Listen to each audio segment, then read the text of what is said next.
ঢালিউডের queen Apu Biswas তিনি এখনও চলচ্চিত্রকে নিজের প্রচেষ্টায় এগিয়ে নিয়ে যাচ্ছেন।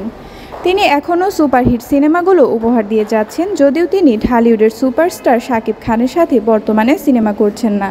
তবে তিনি আরও অন্য নায়কদের সাথে সিনেমা তৈরি করছেন এবং একের পর এক সিনেমা উপহার দিয়ে যাচ্ছেন। অপু বিশ্বাসের শৈশব ও কৈশোর কেটেছে বগুড়াতে।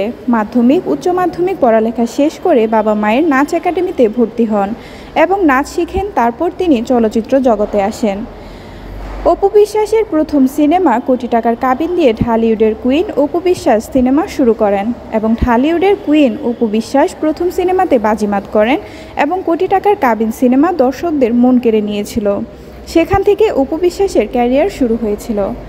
তিনি একের পর এক সুপারহিট সিনেমা উপহার দিয়েছেন এবং বর্তমানে তিনি অনেক সুপারহিট সিনেমা তৈরি করছেন। এক কথায় তিনি বাংলাদেশের মানুষের মনে জায়গা করে নিয়েছেন ঢালিউড কুইন হিসেবে। কারণ তিনি একসময় ঢালিউডের সুপারস্টার শাকিব খানের সাথে যেভাবে সিনেমা বাংলাদেশের দর্শকদের উপহার দিয়েছেন তা কখনো ভোলার নয়।